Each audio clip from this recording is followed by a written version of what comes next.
Hi friends, ಮತ್ತೊಮ್ಮೆ ತಮಗೆಲ್ಲ Subhash academy ಚಾನಲ್ಗೆ ಸ್ವಾಗತ. ಇವತ್ತಿನ ನನ್ನ ಕಾನ್ಸೆಪ್ಟ್ ಬಂದು ಭಾರತದ ನದಿಗಳು. ನಮ್ಮ ಭಾರತದಲ್ಲಿ ಹರಿಯುವಂತಹ ಇಂಪಾರ್ಟೆಂಟ್ ಆದ ನದಿಗಳ ಬಗ್ಗೆ ನಾನು ನಿಮಗೆ ಇವತ್ತು ತುಂಬ ಉಪಯುಕ್ತವಾದ ಮಾಹಿತಿಯ ಜೊತೆಗೆ ಸಿಂಪಲ್ ಆಗಿ ತಿಳಿಸ್ತಾ ಹೋಗ್ತೀನಿ. ಅಂದರೆ ಸ್ಪರ್ಧಾತ್ಮಕ ಪರೀಕ್ಷೆಗೆ ಉಪಯೋಗ ಆಗೋ ಥರ ತಿಳಿಸ್ತಾ ಹೋಗ್ತೀನಿ. ಮತ್ತು ಇನ್ನೊಂದೇನು ಅಂದರೆ, ಇಲ್ಲಿ ಕಾಣಿಸ್ತಿರ್ತಕ್ಕಂಥ ಒಂದು ಲೈನ್ಸನ್ನು, ಅಂದರೆ ಈ ನದಿಗಳ ಬಗ್ಗೆ ಎಕ್ಸ್ಪ್ಲನೇಷನ್ನ ನೀವು ಒಂದು ನೋಟ್ಸಲ್ಲಿ ಬರೆದಿಟ್ಕೊಳ್ಳಿ. ಓದೋದಕ್ಕೆ ತುಂಬ ಉಪಯುಕ್ತ ಆಗುತ್ತೆ. ಯಾಕಂದರೆ ಕೆಲವು ನೀವು ಬುಕ್ಸಲ್ಲಿ ಓದಿದಾಗ ತುಂಬ ಕಷ್ಟ ಅನಿಸುತ್ತೆ. ಬಟ್ ನಾನಿಲ್ಲಿ ನೋಟ್ಸ್ ಮಾಡಿರೋದು ಯಾವ ಥರ ಅಂದರೆ, ನದಿ ಎಲ್ಲುಟ್ಟಿತು, ಎಲ್ಲಿ ಹರಿಯುತ್ತೆ, ನಮ್ಮ ಭಾರತದಲ್ಲಿ ಎಷ್ಟು ಕಿಲೋಮೀಟರ್ ಹರಿಯಿತು ಮತ್ತು ಎಲ್ಲಿ ಸೇರಿತು, ಅದರ ಉಪನದಿಗಳು, ಇಷ್ಟೇ ಪಾಯಿಂಟ್ಸನ್ನು ಆಯ್ಕೆ ಮಾಡಿಕೊಂಡು ಓದೋದಕ್ಕೆ ಈಸಿ ಆಗೋ ಥರ ನೋಟ್ಸ್ ಮಾಡಿದ್ದೀನಿ. ಸೊ ಅದರಿಂದ ನಿಮಗೆ ಬಹಳ ಉಪಯುಕ್ತ ಆಗ್ತಾ ಹೋಗುತ್ತೆ. ಸೊ ಈಗ ನಾವು ಭಾರತದ ನದಿಗಳನ್ನು ಒಂದೊಂದಾಗಿ ನೋಡ್ತಾ ಹೋಗೋಣ. ನೋಡಿ, ಇಲ್ಲಿ ನಾನು ಮ್ಯಾಪ್ ಕೂಡ ಹಾಕಿದ್ದೀನಿ. ಈ ಮ್ಯಾಪಲ್ಲಿ ನಾನು ಇಲ್ಲಿ ಇಂಪಾರ್ಟೆಂಟ್ ಆದ ನದಿಗಳು ಏನನ್ನು ನಿಮಗೆ ಎಕ್ಸ್ಪ್ಲೇನ್ ಮಾಡ್ತೀನೋ ಅದನ್ನು ಈ ಮ್ಯಾಪ್ ಮುಖಾಂತರ ನಿಮಗೆ ಎಲ್ಲಿ ಹರಿಯುತ್ತೆ ಅಂತ ನೋಡಿಸ್ತಾ ಕೂಡ ಹೋಗ್ತೀನಿ. ಸೊ ಈಗ ನಮ್ಮದು ಮೊದಲನೇದು ಬಂದು ಸಿಂಧೂ ನದಿ. ನೋಡಿ, ಮೊದಲನೇದು ಬಂದು ಸಿಂಧೂ ನದಿ. ಇದರ ಉಗಮ ಸ್ಥಾನ ಬಂದು ಟಿಬೆಟ್ಟಿನ ಕೈಲಾಸ ಪರ್ವತ. ಇಲ್ಲಿ ಟಿಬೆಟ್ಟಿನ ಕೈಲಾಸ ಪರ್ವತ. ನೋಡಿ, ಇಲ್ಲಿ ಮ್ಯಾಪಲ್ಲಿ ನೋಡಿ, ಈ ಮ್ಯಾಪಲ್ಲಿ ಸಿಂಧೂ ರಿವರ್ನ ಅವರು ಕರೆಕ್ಟಾಗಿ ಕೊಟ್ಟಿಲ್ಲ. ಇದು ಹರಿಯೋದು ನೋಡಿ, ಇಲ್ಲಿ ಸ್ಟಾರ್ಟ್ ಆಗುತ್ತೆ. ಇಲ್ಲಿ ಸ್ಟಾರ್ಟ್ ಆಗಿ ಹಿಂಗೆ ಬಂದು ಕೊನೆಗೆ ಈ ಪಾಕಿಸ್ತಾನದ ಮುಖಾಂತರ ಹೋಗಿ ಮತ್ತೆ ಕೆಳಗಡೆ ಹಿಂಗೆ ಎಂಡ್ ಆಗುತ್ತೆ. ಇದು ಸಿಂಧೂ ನದಿ. ಓಕೆ, ಇನ್ನು ಇದರ ಉದ್ದ ಬಂದು 2880 ಕಿಲೋಮೀಟರ್. ನಮ್ಮ ಭಾರತದಲ್ಲಿ ಹರಿಯುವುದು ಒಂದು 700-900 ಕಿಲೋಮೀಟರ್. ಇನ್ನು ಈ ಸಿಂಧೂ ನದಿಯು ಸೇರುವ ಸ್ಥಳ ಬಂದು ಅರಬ್ಬಿ ಸಮುದ್ರ, ಅಂದರೆ ಲೆಫ್ಟ್ ಸೈಡಲ್ಲಿ. ನಿಮಗೆ ಇನ್ನೊಂದೇನೆಂದರೆ, ಪಶ್ಚಿಮಾಭಿಮುಖವಾಗಿ ಹರಿಯುವ ನದಿ ಬಂದು ಸಿಂಧೂ ನದಿ. ಇದು ಪಶ್ಚಿಮಕ್ಕೆ, ಅಂದರೆ ಅರಬ್ಬಿ ಸಮುದ್ರದ ಕಡೆ ಹರಿಯುತ್ತೆ. ಅಂದರೆ ಎಲ್ಲಿ ಟಿಬೆಟ್ಟಿನ ಕೈಲಾಸ ಪರ್ವತದಲ್ಲಿ ಹುಟ್ಟಿ 2880 ಕಿಲೋಮೀಟರ್ ಹರಿದು, ಅಂದರೆ ಮುಖ್ಯವಾಗಿ ನಮ್ಮ ಭಾರತದಲ್ಲಿ ಎಷ್ಟು ಕಿಲೋಮೀಟರ್ ಹರಿಯುತ್ತೆ ಅಂತ ಕೇಳ್ತಾನೆ. ನೋಡಿ, ಇಲ್ಲಿ ಜಮ್ಮು ಕಾಶ್ಮೀರದ ಹರಿತಾ ಹೋಗುತ್ತೆ. 709 ಕಿಲೋಮೀಟರ್ನಷ್ಟು ನಮ್ಮ ಭಾರತದಲ್ಲಿ ಹರಿತಾ ಹೋಗುತ್ತೆ. ನಂತರ ಸೇರುವ ಸ್ಥಳ ಬಂದು ಅರಬ್ಬಿ ಸಮುದ್ರ. ಆಮೇಲೆ ಇನ್ನೊಂದು ಪಾಯಿಂಟ್ ನೋಡಿ, ಇಲ್ಲಿ ಪಾಕಿಸ್ತಾನದ ರಾಷ್ಟ್ರೀಯ ನದಿ ಸಿಂಧೂ ನದಿ. ಯಾಕಂದರೆ ಪಾಕಿಸ್ತಾನದಲ್ಲಿ ನಮ್ಮ ಭಾರತಕ್ಕಿಂತ ಹೆಚ್ಚಾಗಿ ಹರಿಯುತ್ತೆ. ಆದ್ದರಿಂದ ಇದನ್ನು ಪಾಕಿಸ್ತಾನದ ರಾಷ್ಟ್ರೀಯ ನದಿ ಅಂತ ಸಹ ಕರೆಯಲಾಗುತ್ತೆ. ಇನ್ನು ಇದರ ಉಪನದಿಗಳು ನೋಡ್ತಾ ಬಂದರೆ ಜೀಲಂ, ಚೀನಾಬ್, ಬಿಯಾಸ್, ರಾವಿ, ಸಟ್ಲೇಜ್. ನೋಡಿ, ಇದಕ್ಕೆ ಒಂದು ಟ್ರಿಕ್ಕನ್ನು ನೀವು ಕೂಡ ಜ್ಞಾಪಕ ಇಟ್ಕೊಬೋದು. JCBRS. JCB ನಿಮಗೆಲ್ಲರಿಗೂ ಗೊತ್ತು. JCBRS ಅನ್ನೋದನ್ನ ಸೇರಿಸ್ಕೊಂಡ್ರೆ JCBRS. ನಾನು ಟ್ರಿಕ್ಸ್, ಕೆಲವು ಉಪನದಿಗಳ ಬಗ್ಗೆ ಟ್ರಿಕ್ಸನ್ನು ಕೂಡ ನನ್ನ ಚಾನಲಲ್ಲಿ ಅಪ್ಲೋಡ್ ಮಾಡಿದ್ದೀನಿ, ಪ್ಲೇಲಿಸ್ಟಲ್ಲಿ. ನೀವು ನೋಡ್ಬೋದು, ನಿಮಗೆ ತುಂಬ ಉಪಯೋಗ ಆಗುತ್ತೆ. ಈಗ ಉಪನದಿಗಳು ಜೀಲಂ, ಚೀನಾಬ್, ಬಿಯಾಸ್, ರಾವಿ, ಸಟ್ಲೇಜ್. ನೋಡಿ, ಮೇನ್ ಉಪನದಿ ಇಲ್ಲಿ ನೋಡಿ, ಸಟ್ಲೇಜ್. ಇಲ್ಲಿ ನಮ್ಮ ಭಾರತದ ಮುಖಾಂತರ ಹಾದು ಹೋಗುತ್ತೆ. ನೋಡಿ, ಇಲ್ಲಿ ಸಟ್ಲೇಜ್ ಅಂತ ಹಾಕಿದ್ದಾನೆ, ಇದು. ಸೊ ಇದಿಷ್ಟು ಸಿಂಧೂ ನದಿಯ ಒಂದು ಸಿಂಪಲ್ ಎಕ್ಸ್ಪ್ಲನೇಷನ್. ಈಗ ನಾವು ನೆಕ್ಸ್ಟ್ ನೋಡಬೇಕಾಗಿರೋದು ಗಂಗಾ ನದಿ. ಓಕೆ ಫ್ರೆಂಡ್ಸ್, ನೋಡಿ, ಈಗ ಗಂಗಾ ನದಿ. ಓಕೆ ನೋಡಿ ಫ್ರೆಂಡ್ಸ್, ಗಂಗಾ ನದಿ ಹುಟ್ಟೋದು ಉಗಮ ಸ್ಥಾನ ಬಂದು ಗಂಗೋತ್ರಿಯಲ್ಲಿ. ನೋಡಿ, ಇಲ್ಲಿ ಮ್ಯಾಪಲ್ಲಿ ನೋಡಿ, ಇಲ್ಲಿ ಗಂಗಾ ಅಂತ ಇದೆ. ಇದರ ಒಂದು ಬ್ಲೂ ಕಲರ್ ಲೈನ್ ಮಾರ್ಕ್ ಹೋಗಿದೆ ನೋಡಿ, ಇಲ್ಲಿ ಹುಟ್ಟುತ್ತೆ. ಇಲ್ಲಿ ಗಂಗೋತ್ರಿಯಲ್ಲಿ ಹುಟ್ಟುತ್ತೆ. ಇನ್ನು ಇದರ ಉದ್ದ ಬಂದು 2071 ಕಿಲೋಮೀಟರ್. ಇದು ಸೇರುವ ಸ್ಥಳ ಬಂದು ಬಂಗಾಳ ಕೊಲ್ಲಿ. ಇದರ ಉದ್ದ 2071 ಕಿಲೋಮೀಟರ್. ಅಂದರೆ ಇದು ಭಾರತದಲ್ಲೇ ಹುಟ್ಟಿ ಭಾರತದಲ್ಲೇ ಹರಿದು ಬಂಗಾಳ ಕೊಲ್ಲಿಯನ್ನು ಸೇರ್ತೈತೆ, ಬೇರೆ ದೇಶಕ್ಕೆ ಹೋಗಲ್ಲ. ಸೊ ಅದಕ್ಕೋಸ್ಕರ ಇದನ್ನು ಭಾರತದ ರಾಷ್ಟ್ರೀಯ ನದಿ ಅಂತಲೂ ಸಹ ಇದನ್ನ ಕರೀತಾರೆ. ಅಂದರೆ ಹೆಚ್ಚಾಗಿ ಭಾರತದಲ್ಲಿ ಹರಿಯುವುದರಿಂದ, ಭಾರತದ ಅತಿ ಉದ್ದವಾದ ನದಿಯಾಗಿರುವುದರಿಂದ ಇದನ್ನು ಭಾರತದ ರಾಷ್ಟ್ರೀಯ ನದಿ ಅಂತಲೂ ಸಹ ಕರೀತಾರೆ. ಇನ್ನು ಇದರ ಉಪನದಿಗಳನ್ನು ನೋಡ್ತಾ ಹೋದರೆ ನೋಡಿ, ಇವು ಮುಖ್ಯವಾದ ಉಪನದಿಗಳು: ಯಮುನಾ, ರಾಮಗಂಗಾ, ಬೂರಿ, ಗಂಡಕ್, ಭಾಗಮತಿ, ಕೋಸಿ. ಇವು ಈ ಗಂಗಾ ನದಿಯ ಒಂದು ಉಪನದಿಗಳು. ಯಮುನಾ ಕೂಡ ಒಂದು ಉಪನದಿ ಆಗುತ್ತೆ, ಅಂದರೆ ಅದು ದೊಡ್ಡ ಉಪನದಿ. ಅದಕ್ಕೆ ಒಂದು ಸಪ್ರೇಟ್ ಯಮುನಾ ಅಂತ ಒಂದು ನದಿಯನ್ನೇ ಮಾಡಿದ್ದಾರೆ. ಬಟ್ ಅದು ಗಂಗಾ ನದಿಯ ಉಪನದಿಯೇ ಆಗುತ್ತೆ. ಸೊ ಈಗ ಇದಿಷ್ಟು ಗಂಗಾ ನದಿಯ ಒಂದು ಎಕ್ಸ್ಪ್ಲನೇಷನ್ನು. ಇದು ಭಾರತದ ರಾಷ್ಟ್ರೀಯ ನದಿ. ಇದು ಇಂಪಾರ್ಟೆಂಟಾಗಿ ನೀವು ಮೇಯ್ನಾಗಿ ಜ್ಞಾಪಕ ಇಟ್ಕೊಬೇಕಾದಂಥ ಪಾಯಿಂಟ್. ನೋಡಿ, ಇಲ್ಲಿ ಮ್ಯಾಪಲ್ಲಿ ಗಂಗಾ ಅಂತ ನಾನು ಗುರುತಿಸಿ ಕೂಡ ನಿಮಗೆ ನೋಟ್ಸ್ ಕೊಟ್ಟಿದ್ದೀನಿ. ಈಗ ನೆಕ್ಸ್ಟ್ ನೋಡ್ತಾ ಹೋಗೋಣ. ಓಕೆ ಫ್ರೆಂಡ್ಸ್, ಈಗ ನೋಡಿ, ಥರ್ಡ್ ಒನ್ ಬಂದು ಯಮುನಾ ನದಿ. ಹೇಳಿದ್ನಲ್ಲ, ಗಂಗಾ ನದಿಯ ಉಪನದಿ ಇದು. ಇದರ ಉಗಮ ಸ್ಥಾನ ಬಂದು ಯಮುನೋತ್ರಿ. ನೋಡಿ, ಇದು ಎಲ್ಲಿ ಬರುತ್ತೆ ಅಂದರೆ, ಗಂಗಾಯಿಂದನೇ ಇಲ್ಲಿ, ಅಂದರೆ ನೋಡಿ, ಇಲ್ಲಿ ಪಕ್ಕದಲ್ಲಿ ಗಂಗಾಯಿಂದ ಇಲ್ಲಿ ಪಕ್ಕದಲ್ಲಿ ಹೋಗಿದೆ ನೋಡಿ, ಇದು ಯಮುನಾ. ಇದರ ಉದ್ದ ಬಂದು 1960 ಕಿಲೋಮೀಟರ್. ಇನ್ನು ಸೇರುವ ಸ್ಥಳ ಬಂದು ಬಂಗಾಳ ಕೊಲ್ಲಿ, ಅಂದರೆ ಗಂಗಾ ನದಿಗೆ ಇದು ಅಟ್ಯಾಚ್ ಆಗುತ್ತೆ. ಗಂಗಾ ನದಿಯಿಂದ ಬಂಗಾಳ ಕೊಲ್ಲಿಗೆ ಸೇರುತ್ತೆ. ಬಟ್ ಇದು ಹುಟ್ಟೋದು ಗಂಗಾ ನದಿಯಿಂದ, ಸೇರೋದು ಗಂಗಾ ನದಿಗೆ. ಆದರೆ ಇದು ದೊಡ್ಡ ನದಿಯಾಗಿರುವುದರಿಂದ ಇದನ್ನು ಕೂಡ ನಾವು ಕನ್ಸಿಡರ್ ಮಾಡ್ಬೋದು ಯಮುನಾ ನದಿ ಅಂತ. ಇನ್ನು ಇದರ ಉಪನದಿಗಳು ಬಂದು ಚಂಬಲ್, ಬೆಟ್ವಾ, ಸಿಂಧ್, ಶೇನ್ ಇವಿಷ್ಟು ಯಮುನಾ ನದಿಯ ಉಪನದಿಗಳು. ಇನ್ನು ನೆಕ್ಸ್ಟ್ ಬ್ರಹ್ಮಪುತ್ರ ನದಿ. ನೋಡಿ, ಇದು ಅತ್ಯಂತ ಉದ್ದವಾದ ನದಿ, ಹೊರಗಡೆ ಹರಿಯುತ್ತದೆ. ನೋಡ್ರಿ, ಇಲ್ಲಿ ಬ್ರಹ್ಮಪುತ್ರ ಅಂತ ಹಾಕಿದ್ದಾರೆ ನೋಡಿ. ಇಲ್ಲಿ ನಮ್ಮ ಭಾರತ ಅಂದರೆ ಎಲ್ಲಿ ಟಿಬೆಟಿನ ಕೈಲಾಸ ಪರ್ವತದಲ್ಲಿ ಹುಟ್ಟಿ ನೇಪಾಳ, ಚೀನಾ ಮುಖಾಂತರ ಹರಿದು ಬಂಗಾಳ ಕೊಲ್ಲಿಯನ್ನು ಸೇರ್ತೈತೆ. ನೋಡಿ ಇದರ ಉಗಮ ಸ್ಥಾನ ಬಂದು ಕೈಲಾಸ ಪರ್ವತದ ಚಿಮಾಯಾಂಗ್ಡಾಂಗ್, ಇದರ ಒಂದು ಉಗಮ ಸ್ಥಾನ. ಇನ್ನು ಉದ್ದ ಬಂದು 2900 ಕಿಲೋಮೀಟರ್. ಉದ್ದ 2900 ಕಿಲೋಮೀಟರ್ ಅಂದರೆ ನಮ್ಮ ಭಾರತದಲ್ಲಿ ಹರಿಯುವುದು 885 ಕಿಲೋಮೀಟರ್ ಮಾತ್ರ. ಇದನ್ನು ನೀವು ತುಂಬ ಎಫೆಕ್ಟಿವ್ಲಿ ಜ್ಞಾಪಕ ಇಟ್ಕೊಬೇಕಾಗುತ್ತೆ. ಸ್ಪರ್ಧಾತ್ಮಕ ಪರೀಕ್ಷೆಯಲ್ಲಿ ಕೇಳ್ತಾನೆ, ಬ್ರಹ್ಮಪುತ್ರ ನದಿಯು ಭಾರತದಲ್ಲಿ ಎಷ್ಟು ಕಿಲೋಮೀಟರ್ನಷ್ಟು ಹರಿಯುತ್ತದೆ ಅಂತ. ಆವಾಗ ನೀವು 885 ಗುರುತಿಸಬೇಕಾಗುತ್ತೆ. ಇನ್ನು ಸೇರುವ ಸ್ಥಳ ಬಂದು ಬಂಗಾಳ ಕೊಲ್ಲಿ. ಇದು ಕೂಡ ಪೂರ್ವಾಭಿಮುಖವಾಗುವ ಹರಿಯುವ ನದಿ. ನಾವೀಗ ಏನು ನದಿಗಳು ನೋಡಿದ್ವಿ, ಅದರಲ್ಲಿ ಸಿಂಧು ನದಿ ಮಾತ್ರ ಅರಬ್ಬಿ ಸಮುದ್ರವನ್ನು ಸೇರುತ್ತೆ.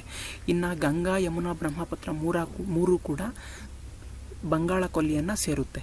ಇನ್ನು ಬ್ರಹ್ಮಪುತ್ರ ನದಿಯ ಉಪನದಿಗಳು ಸಾಬನ್ಗಿರಿ, ಖಾಮಾಂಗ, ಧನ್ಸಿರಿ, ತಿಸ್ತಾ, ದಿಬಾಂಗ್. ಇದು ಮುಖ್ಯವಾದ ಒಂದು ಉಪನದಿಗಳು, ಬ್ರಹ್ಮಪುತ್ರ ನದಿಯ ಉಪನದಿಗಳು. ಓಕೆ, ಈಗ ನೆಕ್ಸ್ಟ್ ನೋಡ್ತಾ ಹೋಗೋಣ. ಓಕೆ ಫ್ರೆಂಡ್ಸ್, ನೆಕ್ಸ್ಟ್ ಮಹಾನದಿ. ಇದರ ಒಂದು ಉಗಮ ಸ್ಥಾನ ಬಂದು ಮಧ್ಯಪ್ರದೇಶದ ಬಸ್ತಾರ್ ಜಿಲ್ಲೆಯ ಸಿಂಹಾವಾ. ನೋಡಿ, ಇಲ್ಲಿ ಕಾಣಿಸ್ತಾ ಇದೆ ನೋಡಿ, ಕೆಳಗಡೆ ದಾಮೋದರ್ ಕೆಳಗಡೆ ಮಹಾನದಿ. ಮ್ಯಾಪಲ್ಲಿ ನೋಡಿ, ನಾನು ಗುರುತಾಗಿ ನೋಡಿಸಿದ್ದೀನಿ ಮಹಾನದಿ. ಇದು ಅಂದರೆ ಪಶ್ಚಿಮ ಬಂಗಾಳದ ಹತ್ರ ಇದು ಹರಿಯುತ್ತೆ. ನೋಡಿ, ಉಗಮ ಸ್ಥಾನ ಮಧ್ಯಪ್ರದೇಶದ ಬಸ್ತಾರ್ ಜಿಲ್ಲೆಯ ಸಿಂಹಾವಾ. ಇದರ ಉದ್ದ ಬಂದು 890 ಕಿಲೋಮೀಟರ್. ಸೇರುವ ಸ್ಥಳ ಬಂಗಾಳ ಕೊಲ್ಲಿ. ಇನ್ನು ಉಪನದಿಗಳು ಇಬ್, ಮಂಡ್, ಶಿಯೋನಾಥ ಇವಿಷ್ಟು ಮಹಾನದಿಯ ಒಂದು ಮುಖ್ಯವಾದ ಉಪನದಿಗಳು. ಇನ್ನು ನೆಕ್ಸ್ಟ್ ಬಂದು ಗೋದಾವರಿ ನದಿ. ಗೋದಾವರಿ ನದಿ ಬಂದು ನೋಡಿ, ಇಲ್ಲಿ ಕಾಣಿಸ್ತಾ ಇದೆ. ಈ ಮ್ಯಾಪಲ್ಲಿ ಅವ್ರು ಕೊಟ್ಟಿಲ್ಲ. ಸೊ ಈ ಗೋದಾವರಿ ಬಂದು ಇಲ್ಲಿ ಹರಿಯುತ್ತೆ. ನಾನು ಇಲ್ಲಿ ರೈಟ್ ಮಾರ್ಕ್ ಹೇಳಿದ್ದೀನಿ ನೋಡಿ, ಇಲ್ಲಿ ಹರಿಯುತ್ತೆ ಗೋದಾವರಿ ನದಿ. ಇದರ ಉಗಮ ಸ್ಥಾನ ಬಂದು ಮಹಾರಾಷ್ಟ್ರದ ನಾಸಿಕ್ ಜಿಲ್ಲೆಯ ತ್ರಯಂಬಕ್. ಇದು ಮಹಾರಾಷ್ಟ್ರದ ನಾಸಿಕ್ ಜಿಲ್ಲೆಯಲ್ಲಿ ತ್ರಯಂಬಕ್ ಎಂಬ ಒಂದು ಸ್ಥಳದಲ್ಲಿ ಉಗಮ ಆಗುತ್ತೆ. ಇದರ ಉದ್ದ ಬಂದು 1465 ಕಿಲೋಮೀಟರ್. ಇನ್ನು ಇದು ಸೇರುವ ಸ್ಥಳ ಬಂಗಾಳ ಕೊಲ್ಲಿ. ಇನ್ನು ಇದು ಬಂಗಾಳ ಕೊಲ್ಲಿಗೆ ಸೇರುತ್ತದೆ. ಇನ್ನು ಇದು ದಕ್ಷಿಣ ಭಾರತದ ಅತಿ ಉದ್ದವಾದ ನದಿ. ನೋಡಿ, ನಾವು ಆವಾಗಲೇ ಭಾರತದ ಅತಿ ಉದ್ದವಾದ ನದಿ ಯಾವುದು, ಗಂಗಾ ಅಂತ ಇದು ಮಾಡಿದ್ವಿ. ಬಟ್ ಇದು ದಕ್ಷಿಣ ಭಾರತದಲ್ಲಿ ಅಂದರೆ ಭಾರತದ ಕೆಳಗಡೆ ದಕ್ಷಿಣ ಭಾಗದಲ್ಲಿ ಅತ್ಯಂತ ಉದ್ದವಾದ ನದಿ ಯಾವುದು ಅಂತ ಕೇಳಿದ್ರೆ ಅದು ಗೋದಾವರಿ. ಇನ್ನು ಇದರ ಉಪನದಿಗಳು ಮಾಂಜಾರ, ಪೆನ್ಗಂಗಾ, ವಾರ್ಧಾ, ಸಬರಿ ಮತ್ತು ಪ್ರಣಪಿತ. ಇವು ಇಷ್ಟು ಗೋದಾವರಿ ನದಿಯ ಉಪಮುಖ್ಯವಾದ ಒಂದು ಉಪನದಿಗಳು. ಓಕೆ, ಈಗ ನೆಕ್ಸ್ಟ್ ನೋಡ್ತಾ ಹೋಗೋಣ. ಓಕೆ ಫ್ರೆಂಡ್ಸ್, ಈಗ ನೆಕ್ಸ್ಟ್ 7ನೇದು ಕೃಷ್ಣಾ ನದಿ. ಕೃಷ್ಣಾ ನದಿಯ ಬಗ್ಗೆ ನಮ್ಮ ಕರ್ನಾಟಕದಲ್ಲಿ ಎಲ್ಲರಿಗೂ ಗೊತ್ತೇ ಇರುತ್ತೆ ನನ್ನ ಪ್ರಕಾರ. ಯಾಕೆಂದರೆ ನಮ್ಮ ಕರ್ನಾಟಕದ ಮೇಲೇ ಹರಿಯುತ್ತೆ. ಸೊ ನಮ್ಮ ಕರ್ನಾಟಕದಿಂದ ಮಾಮೂಲಿ ಇದು ಬಂಗಾಳ ಕೊಲ್ಲಿಗೆ ಸೇರ್ತಾ ಹೋಗುತ್ತೆ. ಈಗ ನೋಡೋಣ, ಕೃಷ್ಣ ಅಂತ ಬಂದು ನೋಡಿ ಇಲ್ಲಿ ಹಾಕಿದ್ದಾರೆ ಮ್ಯಾಪಲ್ಲಿ ನೋಡಿ, ಕೃಷ್ಣ. ಓಕೆ, ಇದರ ಒಂದು ಉಗಮ ಸ್ಥಾನ ಬಂದು ಮಹಾರಾಷ್ಟ್ರದ ಮಹಾಬಲೇಶ್ವರ್ನಲ್ಲಿ ಇದರ ಉಗಮವಾಗುತ್ತೆ. ಇನ್ನು ಇದರ ಉದ್ದ ಬಂದು 1400 ಕಿಲೋಮೀಟರ್. ಸೇರುವ ಸ್ಥಳ ಬಂಗಾಳ ಕೊಲ್ಲಿ. ಇದು ಕೂಡ ಬಂಗಾಳ ಕೊಲ್ಲಿಗೆ ಸೇರುತ್ತೆ. ಇನ್ನು ಇದರ ಉಪನದಿಗಳು ದೋಣಿ, ಭೀಮಾ, ತುಂಗಾಭದ್ರಾ, ಘಟಪ್ರಭಾ, ಮಲಪ್ರಭಾ, ದೂದ್ಗಂಗಾ. ನಾನು ಇದಕ್ಕೂ ಅಷ್ಟೇ ಕೃಷ್ಣಾ ನದಿಯ ಉಪನದಿಗಳ ಬಗ್ಗೆ ಯಾವ ರೀತಿ ನೆನ್ಪಿಟ್ಕೊಬೇಕು ಅನ್ನೋ ಒಂದು ಟ್ರಿಕ್ಸ್ ಆದ ವಿಡಿಯೋನ ನನ್ನ ಚಾನಲಲ್ಲಿ ಪ್ಲೇಲಿಸ್ಟಲ್ಲಿ ಟ್ರಿಕ್ಸ್ ಫಾರ್ ಸ್ಟಡಿ ಅಂತ ಮಾಡಿ, ಈ ಕೃಷ್ಣಾ ನದಿಯ ಉಪನದಿಗಳಾಗಿರ್ಬೋದು, ಕಾವೇರಿ ನದಿಯ ಉಪನದಿಗಳು, ಸಿಂಧು ನದಿಯ ಉಪನದಿಗಳನ್ನ ಯಾವ ರೀತಿ ನೆನಪಲ್ಲಿ ಇಟ್ಕೊಬೇಕು ಅಂತ ನಾನು ನನ್ನ ಪ್ಲೇಲಿಸ್ಟಲ್ಲಿ ಕ್ರಿಯೇಟ್ ಮಾಡಿದ್ದೀನಿ. ಬಟ್ ಆ ವಿಡಿಯೋನ ನೋಡಿ ನಿಮಗೆ ತುಂಬ ಉಪಯುಕ್ತವಾಗುತ್ತೆ ಅಂತ ನಾನು ತಿಳಿಸ್ತಾ ಹೋಗ್ತೀನಿ. ಈ ಕೃಷ್ಣಾ ನದಿಗೆ ದೋಣಿ ತುಂಬಿದ ಮಗ ಅನ್ನೋ ಒಂದು ಟ್ರಿಕ್ ಮಾಡಿದ್ದೀನಿ ಉಪನದಿಗಳಿಗೆ. ಇದು ದೋಣಿ ತುಂಬಿದ ಮಗ ಅನ್ನೋ ಒಂದು ಟ್ರಿಕ್ನ ನೀವು ಜ್ಞಾಪಕ ಇಟ್ಕೊಂಡ್ರಿ ಅಂದರೆ ಈ ಕೃಷ್ಣಾ ನದಿಯ ಉಪನದಿಗಳನ್ನ ಈಸಿಯಾಗಿ ನೆನ್ಪಿಟ್ಕೊಳ್ತಾ ಹೋಗ್ಬೋದು.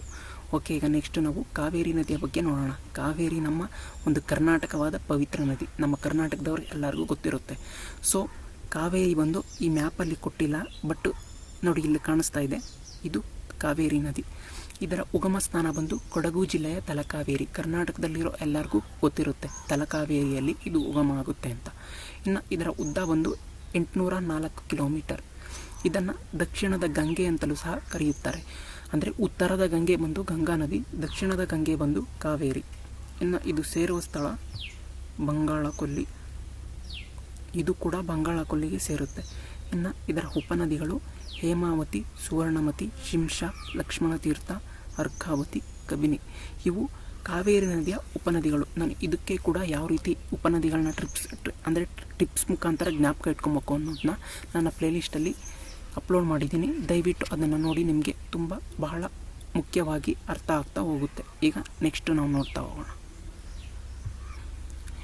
ಓಕೆ, ನೆಕ್ಸ್ಟ್ ಬಂದು ದಾಮೋದರ. ನೋಡಿ ಇಲ್ಲಿ ಮಹಾನದಿ ಕೆಳಗಡೆ ಮ್ಯಾಪಲ್ಲಿ ದಾಮೋದರ ಇಲ್ಲಿದೆ. ಇನ್ನು ಇದರ ಉಗಮ ಸ್ಥಾನ ಬಂದು ಛೋಟಾನಾಗ್ಪುರದ ಚಾಂಡವ. ಛೋಟಾನಾಗ್ಪುರದ ಚಾಂಡವದಲ್ಲಿ ಇದರ ಒಂದು ಉಗಮ ಆಗುತ್ತೆ. ಇನ್ನು ಇದರ ಉದ್ದ ಬಂದು 592 ಕಿಲೋಮೀಟರ್ನಷ್ಟು ಇದು ಹರಿಯುತ್ತೆ. ಸೇರುವ ಸ್ಥಳ ಹೂಗ್ಲಿ ನದಿ, ಅಂದರೆ ಹೂಗ್ಲಿ ನದಿಗೆ ಸೇರುತ್ತೆ, ಅಂದರೆ ಬಂಗಾಳ ಕೊಲ್ಲಿಗೆ ಇದು ಸಹ ಸೇರೋದು. ಇನ್ನು ಇದರ ಉಪನದಿಗಳು ಬಾರ್ಕೇರ್, ಕೊನಾರ್, ಜಮುನಿಯಾ, ಶಿಲಾ, ಬಾಟ, ಕಾಲಿ, ಘಾಟ. ಇದಿಷ್ಟು ದಾಮೋದರ ನದಿಯ ಒಂದು ಉಪನದಿಗಳು. ಓಕೆ, ಈಗ ನೆಕ್ಸ್ಟು ನರ್ಮದಾ ನದಿ ಬಗ್ಗೆ ನೋಡೋಣ. ನರ್ಮದಾ ನದಿ ಬಗ್ಗೆ ನೀವು ತುಂಬ ಬಹುಮುಖ್ಯವಾಗಿ ತಿಳ್ಕೊಬೇಕು. ಯಾಕಂದರೆ ಇದು ನಮ್ಮ ಭಾರತದ ಒಂದು ಅರ್ಧ ಭಾಗ, ಅಂದರೆ ಉತ್ತರ ಭಾಗಕ್ಕೆ ದಕ್ಷಿಣ ಭಾಗಕ್ಕೆ ಸೆಂಟ್ರಲ್ ಇರುವಂಥ ಒಂದು ನದಿ ಅಂದರೆ ಯಾವುದು? ನರ್ಮದಾ ನದಿ. ಈ ನರ್ಮದಾ ನದಿ ತೀರದಲ್ಲಿ ಹರ್ಷವರ್ಧನ ಮತ್ತು ಇಮ್ಮಡಿ ಪುಲಕೇಶಿಗೆ ಯುದ್ಧ ಕೂಡ ನಡೆಯುತ್ತೆ. ಅದನ್ನು ನರ್ಮದಾ ನದಿ ಕದನ ಅಂತ ಸಹ ಕರೀತಾರೆ. ಸೊ ಅಂದರೆ ಅವನು ಉತ್ತರ ಭಾರತ ಅಂದರೆ ಇಮ್ಮಡಿ ಪುಲಕೇಶಿ ಉತ್ತರ ಭಾರತದ ಕಡೆಯಿಂದ ಬರ್ತಾನೆ, ಹರ್ಷವರ್ಧನ ದಕ್ಷಿಣ ಭಾರತದ ಕಡೆಯಿಂದ ಬರ್ತಾನೆ, ಇಬ್ಬರಿಗೂ ಯುದ್ಧ ಆಗುತ್ತೆ. ಸೊ ಅದನ್ನು ನರ್ಮದಾ ನದಿ ತೀರದಲ್ಲಿ ಯುದ್ಧ ಆಗೋದನ್ನ ನರ್ಮದಾ ನದಿ ಕದನ ಅಂತ ಕರಿತೀವಿ. ನೋಡಿ ಇಲ್ಲಿ ಮ್ಯಾಪಲ್ಲಿ ನರ್ಮದಾ ಇದು ಕರೆಕ್ಟಾಗಿ ಉತ್ತರಕ್ಕೆ ಮತ್ತು ದಕ್ಷಿಣಕ್ಕೆ ಕರೆಕ್ಟಾಗಿ ಸೆಂಟ್ರಲ್ ಇದೆ. ಸೊ ಇದರ ಉಗಮ ಸ್ಥಾನ ಬಂದು ಅಮರಕಂಟಕ, ಅಂದರೆ ಮಧ್ಯಪ್ರದೇಶದಲ್ಲಿ ಇದರ ಉಗಮ ಸ್ಥಾನ ಆಗುತ್ತೆ. ಇನ್ನು ಇದರ ಉದ್ದ ಒಂದು 1312 ಕಿಲೋಮೀಟರ್. ಸೇರುವ ಸ್ಥಳ ಒಂದು ಅರಬ್ಬಿ ಸಮುದ್ರ. ನೋಡಿ ಇಷ್ಟೊತ್ತು ನಾವು ನೋಡಿದ್ದು ಎಲ್ಲ ಬಂಗಾಳ ಕೊಲ್ಲಿಗೆ ಸೇರ್ತಿದ್ವು. ಇದು ಸಿಂಧೂ ನದಿಯಂತೆ ನರ್ಮದಾ ನದಿಯು ಸಹ ಅರಬ್ಬಿ ಸಮುದ್ರವನ್ನು ಸೇರುತ್ತೆ. ಅಂದರೆ ಪಶ್ಚಿಮಾಭಿಮುಖವಾಗಿ ಹರಿಯುವ ನದಿ ನರ್ಮದಾ. ಇನ್ನು ಉಪನದಿಗಳು ಬಂದು ಬಯಾರ್, ಶೇರ್, ಇರನ್, ಕೋಲರ್, ಬರ್ನಾ. ಇವಿಷ್ಟು ಬಹುಮುಖ್ಯವಾದ ಒಂದು ಉಪನದಿಗಳು, ನರ್ಮದಾ ನದಿಯ ಉಪನದಿಗಳು. ಓಕೆ, ಈಗ ನೆಕ್ಸ್ಟ್ ನೋಡ್ತಾ ಹೋಗೋಣ. Okay, next Tapati. ನರ್ಮದಾ ಗೊತ್ತಿದ ಮೇಲೆ ನಿಮ್ಗೆಲ್ಲರಿಗೂ ತಪತಿ ಗೊತ್ತಿರಲೇಬೇಕು. ಯಾಕೆಂದರೆ ನರ್ಮದಾ ನದಿ ಕೆಳಗಡೆ ತಪತಿ ನೋಡಿ ಇಲ್ಲಿ ತಾಪಿ ಅಂತ ಹಾಕಿದ್ದಾರೆ. ತಾಪಿ ಅಂದರೆ ತಪತಿ ಅಂತ ಅರ್ಥ. ಓಕೆ, ಇದರ ಉಗಮ ಸ್ಥಾನ ಬಂದು ಬೇತಲ್, ಅಂದರೆ ಮಧ್ಯಪ್ರದೇಶದಲ್ಲಿ ಇದು ಉಗಮ ಆಗೋದು, ಬೇತಲ್ ಅನ್ನೋ ಪ್ರದೇಶದಲ್ಲಿ. ಇನ್ನು ಉದ್ದ ಬಂದು 724 ಕಿಲೋಮೀಟರ್. ಸೇರುವ ಸ್ಥಳ ಅರಬ್ಬಿ ಸಮುದ್ರ. ಇದು ಕೂಡ ಪಶ್ಚಿಮಾಭಿಮುಖವಾಗಿ ಹರಿಯುವ ನದಿ. ಉಪನದಿಗಳು ಪೂರ್ಣ, ಗಂಜಾಲ್, ಪಟಕಿ, ಕೋರ್ಸಿ, ವಾಲೆರ್. ಇದಿಷ್ಟು ತಪತಿ ನದಿಯ ಉಪನದಿಗಳು. ಓಕೆ, ಈಗ ನೆಕ್ಸ್ಟ್ ಬಂದು ಸಬರಮತಿ. ಸಬರಮತಿ ಅಂತ ಬಂದಿದ ತಕ್ಷಣ ನೀವು ಗಾಂಧೀಜಿಯ ಒಂದು ಸಬರಮತಿ ಆಶ್ರಮನ ನೀವು ಜ್ಞಾಪಿಸ್ಕೊಳ್ತಾ ಹೋಗ್ತೀರಾ. ಸೊ ಸಬರಮತಿ ಅಂದರೆ ಇದು ಕೂಡ ಒಂದು ನದಿ. ಸಬರಮತಿ ಎಲ್ಲಿ ಬರುತ್ತೆ ಅಂತ ಹೇಳಿದ್ರೆ ನೋಡಿ ಈ ಸೈಡಲ್ಲೆಲ್ಲೋ ಸಬರಮತಿ ಅನ್ನೋ, ನನಗೂ ಸರಿಯಾಗಿ ಗೊತ್ತಿಲ್ಲ, ಬಟ್ ನನ್ನ ಪ್ರಕಾರ ಈ ಸೈಡಲ್ಲೆಲ್ಲೋ ಸಬರಮತಿ ಅನ್ನೋ ಒಂದು ನದಿ ಬರ್ತಾ ಹೋಗುತ್ತೆ. ಓಕೆ, ಇನ್ನು ಇದರ ಉಗಮ ಸ್ಥಾನ ದಕ್ಷಿಣ ಅರಾವಳಿ ಪರ್ವತದ ಜಯಸಮುದ್ರ. ಇದರ ಉದ್ದ ಒಂದು 320 ಕಿಲೋಮೀಟರ್. ಸೇರುವ ಸ್ಥಳ ಅರಬ್ಬಿ ಸಮುದ್ರ. ಇದು ಕೂಡ ಪಶ್ಚಿಮಾಭಿಮುಖವಾಗಿ ಹರಿಯುವ ನದಿ. ಇನ್ನು ಉಪನದಿಗಳು ಸಬರ್, ಹಾತ್ಮತಿ, ವಾತ್ರಕ್. ಇದರ ಒಂದು ಮುಖ್ಯ ಉಪನದಿಗಳು. ಓಕೆ, ಈಗ ನೆಕ್ಸ್ಟ್ ನೋಡ್ತಾ ಹೋಗೋಣ. ಓಕೆ ಫ್ರೆಂಡ್ಸ್, ನಾವಿಷ್ಟೊತ್ತು ನೋಡಿದ್ವಲ್ಲ ಅದಿಷ್ಟು ನದಿಗಳ ಬಗ್ಗೆ. ಈಗ ನದಿಗಳ ಬಗ್ಗೆ ಒಂದಿಷ್ಟು ಮೈನ್ ಕ್ವಶನ್ಸನ್ನು ನಾನು ನಿಮಗೆ ಕೊಡ್ತಾ ಹೋಗ್ತೀನಿ. ಇವು ಇಂಪಾರ್ಟೆಂಟ್ ಆದ ಕ್ವಶನ್ಸ್, ಅಂದರೆ ಸ್ಪರ್ಧಾತ್ಮಕ ಪರೀಕ್ಷೆಯಲ್ಲಿ ರಿಪೀಟೆಡ್ ಕ್ವಶನ್ಸು. ಸೊ ಇವದನ್ನು ನೀವು ಪ್ರಾಕ್ಟೀಸ್ ಮಾಡಿದ್ರಿ ಅಂದರೆ ನದಿಗಳ ಬಗ್ಗೆ ಒಂಚೂರು ನಿಮಗೆ ಮಾಹಿತಿ ಸಿಗ್ತಾ ಹೋಗುತ್ತೆ. ಸೊ ಇವಾಗ ನೋಡ್ತಾ ಹೋಗೋಣ 1 by 1 ಕ್ವಶನ್ಸ್. ಭಾರತದ ರಾಷ್ಟ್ರೀಯ ನದಿ ಯಾವುದು ಅಂದರೆ ಗಂಗಾ. ಭಾರತದ ರಾಷ್ಟ್ರೀಯ ನದಿ ಗಂಗಾ. ಇನ್ನು ಭಾರತದ ಅತಿ ಉದ್ದವಾದ ನದಿ ಗಂಗಾ. ನೋಡ್ರಿ, ಆವಾಗಲೇ ಹೇಳಿದೆ, ಸಿಂಧು ನದಿ ಬಂದು ಪಾಕಿಸ್ತಾನದ ರಾಷ್ಟ್ರೀಯ ನದಿ, ಮತ್ತು ಅದು ಪಾಕಿಸ್ತಾನದಲ್ಲಿ ಹೆಚ್ಚಾಗಿ ಹರಿಯುತ್ತೆ. ಗಂಗಾ ಬಂದು ಭಾರತದ ರಾಷ್ಟ್ರೀಯ ನದಿ, ಮತ್ತು ಭಾರತದಲ್ಲಿ ಅತಿ ಉದ್ದವಾದ ನದಿ ಬಂದು ಗಂಗಾ. ಇನ್ನೊಂದು ಹೇಳಿದೆ, ದಕ್ಷಿಣ ಭಾರತದ ಅತ್ಯಂತ ಉದ್ದವಾದ ನದಿ ಯಾವುದು ಅಂತ ಕೇಳಿದೆ, ಅದು ಗೋದಾವರಿ. ಇದು ಭಾರತದ ಅತಿ ಉದ್ದವಾದ ನದಿ ಗಂಗಾ. ಇನ್ನು ಪಂಚನದಿಗಳ ನಾಡು ಪಂಜಾಬ್. ಪಂಚನದಿಗಳು ಅಂದರೆ ಸಿಂಧೂ ನದಿಯ 5 ಉಪನದಿಗಳು ಏನಿವೆ ಅವು ಪಂಜಾಬ್ನಲ್ಲಿ ಹರಿತಾ ಹೋಗ್ತವೆ. ಸೊ ಅದಕ್ಕೋಸ್ಕರ ಪಂಚನದಿಗಳ ನಾಡು ಅಂತ ಪಂಜಾಬನ್ನು ಕರಿತಾ ಹೋಗ್ತೀವಿ. ಇನ್ನು ದಕ್ಷಿಣದ ಗಂಗೆ ನಿಮ್ಗೆ ಗೊತ್ತು, ನಮ್ಮ ಪವಿತ್ರವಾದ ಕಾವೇರಿ ನದಿ ಪ್ರಪಂಚದ ಉದ್ದವಾದ ನದಿ. ಇದು ಎಲ್ಲರಿಗೂ ಗೊತ್ತೇ ಇರುತ್ತೆ, ಯಾಕಂದರೆ ಚಿಕ್ಕ ವಯಸ್ಸಿಂದ ಅಂದರೆ ಸ್ಕೂಲಲ್ಲಿ ಎಲ್ಲರಿಗೂ ಹೇಳ್ಕೊಟ್ಟಿರ್ತಾರೆ ಅತ್ಯಂತ ಉದ್ದವಾದ ನದಿ ನೈಲ್ ನದಿ ಅಂತ. ಇನ್ನು ಬಿಹಾರದ ಕಣ್ಣೀರಿನ ನದಿ ಕೋಸಿ. ಒರಿಸ್ಸಾದ ಕಣ್ಣೀರಿನ ನದಿ ಮಹಾನದಿ. ಪಶ್ಚಿಮ ಬಂಗಾಳದ ಕಣ್ಣೀರಿನ ನದಿ ದಾಮೋದರ. ದಕ್ಷಿಣ ಭಾರತದ ಅತಿ ಉದ್ದವಾದ ನದಿ ಗೋದಾವರಿ. ಪಶ್ಚಿಮಾಭಿಮುಖವಾಗಿ ಹರಿಯುವ ಅತಿ ಉದ್ದವಾದ ನದಿ ನರ್ಮದಾ. ನೋಡ್ರಿ, ಇವಿಷ್ಟು ಇಂಪಾರ್ಟೆಂಟ್ ಕ್ವಶನ್ನು. ಕಣ್ಣೀರಿನ ನದಿ ಅಂತ ಏನಿದ್ದಾವೆ ಇವು 4 ಕೂಡ, ಈ 3 ಕೂಡ ಇಂಪಾರ್ಟೆಂಟು. ಅದರಲ್ಲಿ ಜಾಸ್ತಿ ಬಿಹಾರದ ಕಣ್ಣೀರಿನ ನದಿ ಯಾವುದು ಅಂತ ಕೇಳ್ತಿರ್ತಾನೆ. ಕೋಸಿ ನೀವು ಜ್ಞಾಪಕ ಇಟ್ಕೊಬೇಕು, ಒರಿಸ್ಸಾದು ಮಹಾನದಿ. ಪಶ್ಚಿಮ ಬಂಗಾಳದ ಕಣ್ಣೀರಿನ ನದಿ ದಾಮೋದರ. ದಕ್ಷಿಣ ಭಾರತದ ಅತಿ ಉದ್ದವಾದ ನದಿ ಗೋದಾವರಿ, ಅವಲ್ಲೇ ಹೇಳಿದೆ. ಇನ್ನು ಪಶ್ಚಿಮಾಭಿಮುಖವಾಗಿ ಹರಿಯುವ ಅತಿ ಉದ್ದವಾದ ನದಿ ಬಂದು ನರ್ಮದಾ. ನೀವು ಸಿಂಧು ಅನ್ಕೊಬೋದು, ಸಿಂಧು ಅಂದರೆ ಅದು ಪಾಕಿಸ್ತಾನದಲ್ಲಿ ಹೆಚ್ಚಾಗಿ ಹರಿಯುತ್ತೆ. ಬಟ್ಟು ಪಶ್ಚಿಮಾಭಿಮುಖವಾಗಿ ನಮ್ಮ ಭಾರತದಲ್ಲಿ ಹೆಚ್ಚಾಗಿ ಹರಿಯುವ ನದಿ ಯಾವುದು ಅಂತ ಕೇಳಿದ್ರೆ ಅದು ಬಂದು ನರ್ಮದಾ ನದಿ. ನೋಡಿ, ಇಲ್ಲಿದೆ ನರ್ಮದಾ ನದಿ. ಓಕೆ, ಇದಿಷ್ಟು ಇವತ್ತಿನ ನನ್ನ ಭಾರತದ ನದಿಗಳ ಬಗ್ಗೆ ಒಂದು ಸಿಂಪಲ್ ಕ್ಲಾಸು. ಸೊ ಈ ಕ್ಲಾಸ್ ಏನಾದರೂ ನಿಮಗೆ ಇಷ್ಟ ಆಗಿದರೆ ದಯವಿಟ್ಟು ಲೈಕ್ ಮಾಡಿ, ಮತ್ತು ಇನ್ನೂ ಯಾರು ನನ್ನ ಚಾನಲ್ಗೆ ಸಬ್ಸ್ಕ್ರೈಬ್ ಮಾಡ್ಕೊಂಡಿಲ್ಲ ಅವರೆಲ್ಲ ದಯವಿಟ್ಟು ಸಬ್ಸ್ಕ್ರೈಬ್ ಮಾಡ್ಕೊಳ್ಳಿ. ಇದರಿಂದ ನಾನು ಮುಂದೆ ಅಪ್ಲೋಡ್ ಮಾಡುವಂತಹ ಎಲ್ಲ ಸ್ಪರ್ಧಾತ್ಮಕ ಪರೀಕ್ಷೆಗೆ ಅಂದರೆ ಉಪಯುಕ್ತವಾಗುವಂತಹ ಎಲ್ಲ ವಿಡಿಯೋಗಳು ನಿಮಗೆ ಸಿಗ್ತಾ ಹೋಗುತ್ತೆ. ಮತ್ತು ಇನ್ನೊಂದು, ಈ ಸ್ಪರ್ಧಾತ್ಮಕ ಪರೀಕ್ಷೆಗೆ ಓದೋಕ್ಕಂತಲೇ ಕೆಲವು ಟ್ರಿಕ್ಸ್ ಆದ ವಿಡಿಯೋಗಳು ನನ್ನ ಪ್ಲೇಲಿಸ್ಟಲ್ಲಿ ನಾನು ಕ್ರಿಯೇಟ್ ಮಾಡಿದ್ದೀನಿ. ಸೊ ಇದರಿಂದ ಅಂದರೆ ಅವು ಟ್ರಿಕ್ಸನ್ನು ಒಳಗೊಂಡಿರೋದ್ರಿಂದ ನಿಮಗೆ ಓದ್ಕೊಳ್ಳೋದಕ್ಕೆ ಮತ್ತು ನೆನಪಲ್ಲಿ ಇಟ್ಕೊಳ್ಳೋದಕ್ಕೆ ತುಂಬ ಉಪಯುಕ್ತ ಆಗ್ತಾ ಹೋಗುತ್ತೆ. ಸೊ ಆದ್ದರಿಂದ ನೀವು ಸಬ್ಸ್ಕ್ರೈಬ್ ಮಾಡಿಕೊಂಡು ನನ್ನ ಪ್ಲೇಲಿಸ್ಟ್ಗೆ ಹೋಗಿ ಅಲ್ಲಿ ಟ್ರಿಕ್ಸ್ ಫಾರ್ ಸ್ಟಡಿ ಅಂತ ಅನ್ನೋ ಒಂದು ಆಲ್ಬಮ್ನ ನೀವು ನೋಡಿದ್ರೆ ಅದರಲ್ಲಿ ಸುಮಾರು 35ಕ್ಕಿಂತ ಹೆಚ್ಚು ಟ್ರಿಕ್ಸ್ ಆದ ವಿಡಿಯೋಗಳು ನಿಮಗೆ ಸಿಗ್ತಾ ಹೋಗುತ್ತೆ. ಸೊ ಅದರಲ್ಲೇ ನೀವು ಏನಿಲ್ಲ ಅಂದರೆ ಒಂದು 10ರಿಂದ 20 ಮಾರ್ಕ್ಸು ಸ್ಪರ್ಧಾತ್ಮಕ ಪರೀಕ್ಷೆಯಲ್ಲಿ ಗಳಿಸ್ಬೋದು ಅಂತ ನನ್ನ ಒಂದು ಅಭಿಪ್ರಾಯ. ಸೊ ಆದ್ದರಿಂದ ನೀವು ಆ ಪ್ಲೇಲಿಸ್ಟನ್ನು ನೋಡಿ ನಿಮಗೆ ಇಷ್ಟ ಆದರೆ ದಯವಿಟ್ಟು ಲೈಕ್ ಮಾಡಿ. ಓಕೆ, ಇಷ್ಟು ಹೇಳ್ತಾ ನನ್ನ ವಿಡಿಯೋನ ಮುಗಿಸ್ತಾ ಇದ್ದೀನಿ. ಧನ್ಯವಾದಗಳು.